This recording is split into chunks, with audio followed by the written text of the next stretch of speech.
현역 때 등급은 어느 정도였어요? 3, 4등급 라인이었어요. 6월은 어떻게 됐어요? 2등급까지 올렸었습니다. 그럼 9월이 기대가 될 수밖에 네, 없는데 9월 때는 1등급 받았습니다. 아직 마지막 시험이 네. 남았죠? 마지막 시험은 어떻게 됐나요? 고5 때보다는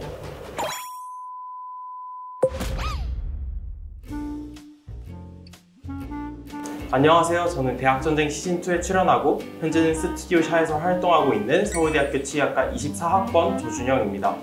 오늘 저희가 대단한 분을 모셨습니다. 확통 3등급에서 미적분으로 바꾼 뒤에 1등급을 이뤄내신 분을, 그런 놀라운 분을 저희가 모셔봤습니다.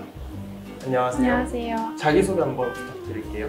네, 안녕하세요. 동국대 한의학과 2학번에 재학 중인 시대인재 8기 졸업생 권지우입니다. 잘못 들은 건가 싶었는데 미적 3등급에서 확통 1등급이 아니라 확통 3등급에서 미적 1등급이 됐다고 했는데 네, 맞습니다. 맞나요? 네. 그러면 재수를 하셨다고 들었는데 재수를 혹시 결심하게 된 계기가 무엇일까요? 제가 대원외고를 졸업했는데 문과로서의 미래를 생각해보다가 너무 불확실한 거예요. 고민을 하던 와중에 메디컬이라는 걸 알게 되었고, 딱 한의대라는 거를 정해두진 않았지만 포괄적으로 그냥 메디컬이라는 그 목표 하나로 재수를 결심하게 되었습니다. 그 현역 때 등급은 어느 정도였어요? 3, 4등급 라인이었어요. 3, 4등급이요? 네. 6월은 어떻게 됐어요? 6월에는 2등급까지 올렸었습니다. 네. 그럼 9월이 기대가 될 수밖에 네. 없는데 9월은 어떻게 됐나요? 9월 때는 1등급 받았습니다. 1등급을 일단 이뤘는데 네. 아직 마지막 시험이 네. 남았죠? 마지막 시험은 어떻게 됐나요? 마지막 시험 때도 고5 때보다는 좀 더 높은 1등급과 표점도 좀 더 높았습니다. 단 한 번도 성적이 떨어진 적이 없어요. 재수를 시작하고 단 한 번도 성적이 떨어진 적이 없고 결국에는 한의대까지 가셨는데 네. 학교 생활은 좀 어떤가요? 제가 아무래도 문과다 보니까 듣는 수업이 좀 어려움이 조금은 있어요. 뭐 예를 들어서 저희는 전공 중에 일반 생물학과 일반 화학을 들어야 됐었는데, 특히 일반 생물학이 과탐을 선택하지 않았던 저에게는 정말 어려웠고 학점 따기에도 제일 어려웠던 과목이었던 것 같습니다. 저도 일반 생물학 하면서 이걸 어떻게 다 외워 생각했었거든요. 네. 그러면 막 동아리나 이런 활동도 되게 다양하게 하시나요? 저는 봉사 동아리를 하고 있는데 7, 8월에 의료 봉사를 가면서 침 놓는 연습도 해보고 예진도 하면서 의료 봉사를 다니고 있습니다. 정말 이제 재수라는 것 자체가 쉽지 않은 결정이고 네. 이제 12년 동안 해왔던 공부를 1년 더 하는 거잖아요. 타임머신 타고 돌아가서 네. 딱 이제 그때 본인이 딱 맞은편에 있으면 뭐라고 말씀해 주시고 싶은지. 저는 재수를 하라고 부추기고 싶어요. 이제 미적분을 하다가 나는 문과로 전향해야겠다 하면서 확통을 선택하는 경우는 제가 많이 봤거든요. 네. 확통을 하다가 미적분으로 바꾸셨잖아요. 네. 어떻게 그런 결심을 하게 되셨어요? 일단 확통은 제가 느끼기에는 뭔가 풀이 과정이 좀 더 개방적이에요. 해설에 적힌 풀이랑 제 풀이랑 다를 수도 있어서 저는 공부하는데 엄청 어려움이 있었던 것 같아요. 그런데 미적분으로 바꾸고 나서는 그 길이 정해져 있고 그 폭도 좁기 때문에 미적분으로 바꾼 걸 정말 잘한 선택이라고 생각합니다. 그러면 미적분을 시작하실 때 네. 아예 노베이스 상태였던 건가요? 네, 맞아요. 그러면 단계별로 어떻게 공부를 하셨는지 설명해 주실 수 있나요? 1, 2월 달에는 미적분 독학서를 풀고 기출을 통해서 미적분 개념을 정리를 하는 게 제일 중요한 것 같아요. 그래서 기출을 2바퀴 돌리는 식으로 공부를 했었습니다. 처음 기출을 돌렸을 때는 쉬운 문제들서부터 차근차근 풀어 나갔었어요. 예를 들어서 쉬운 4점짜리 문제들이나 도전해 볼 만한 3점짜리 문제들, 2회독 했었을 때는 어느 정도 감도 생기고 개념에도 익숙한 상태였기 때문에 어려운 4점들도 한번 도전을 해봤던 것 같아요. 육모 전까지는 일단 공부 비율을 7대3으로 가져가다가 구모 이후 때서부터는 미적분과 공통 과목을 8대2로 배분을 했던 것 같아요. 구모 이후서부터는 미적분을 공부하면 할수록 미적분 공부가 수투 공부량으로 이어진다고 제가 체감했던 기억이 있습니다. 그렇게 기출을 딱 돌리고 나서는 네. 따로 기출 문제는 안 보셨던 건가요?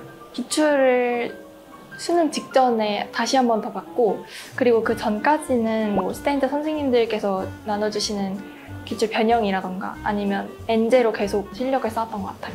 송준혁 선생님의 스무스 책을 정말 많이 풀었었어요. 스무스 책이 주간지 형식으로 3개월 동안 매주 배부를 해주셨었는데 중상위권 수준의 문제들을 어느 정도 정복하는데 정말 많은 도움이 됐었던 것 같아요. 그럼 시대인재 컨텐츠 중에서는 어떤 게 도움이 됐어요? 미적분 공부와 공통 과목을 동시에 공부해야 했던 저한테는 시간이 무조건 생명이었기 때문에 하프 모의고사를 풀면서 시간을 좀 아낄 수 있었고 제 수준에 맞는 문제들도 많이 접해보면서 실력을 길렀던 것 같습니다. 제가 브릿지를 본 적이 없는데 혹시 브릿지 주실 수 있나요?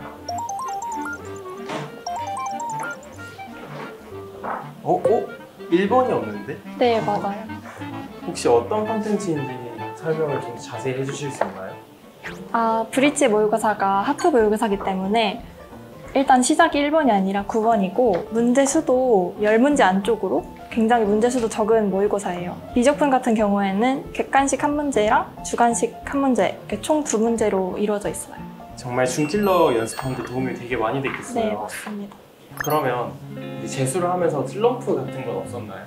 저는 슬럼프는 없었던 것 같아요. 네.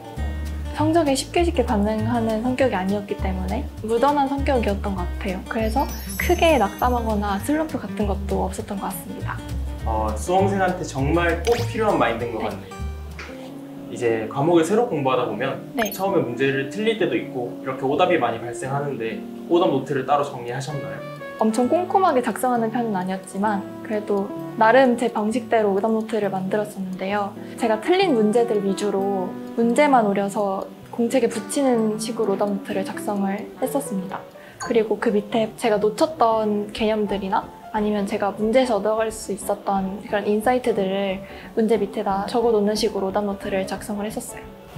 그러면 이후에 그 오답 노트를 어떤 방식으로 활용을 했어요? 오답 노트에 모여졌던 제 문제들을 주기를 이틀로 둬서 한 번씩 풀었었던 것 같아요. 그것도 실력을 쌓아가는 그 과정 중에서 많이 도움이 되었던 것 같아요. 네, 점점 수능이 코앞으로 다가오고 있잖아요. 지금 그런 선택 과목을 바꿀지 말지 고민하는 수험생들이 되게 많을 텐데 어떤 조언을 해주실 수 있을까요? 저는 확통을 계속 하고 있던 학생이라면 수능 때까지 계속 확통을 하는 것도 물론 좋다고 생각하지만 미적이 주는 분명한 이점이 있다고 생각합니다. 표점이 보장이 된다든지 아니면 어느 정도 인원수가 많기 때문에 그런 부분에서 주는 이점을 따라서 선택 과목을 바꾸는 것도 좋은 생각이라고 생각합니다. 너무 내가 확통만 했으니까 나 확통해야겠다 이런 생각보다는 내가 어딜 가고 싶은지에 따라서 전형에 따라서 선택 과목을 바꾸는 것도 한번 고려해보는 게 좋다고 말씀하신 거군요. 네. 지금도 열심히 공부하고 있을 수험생들한테 어떤 조언을 해주실 수 있을까요? 저는 송준혁 선생님께서 항상 수업 때마다 해주신 말씀이 생각이 나는데요.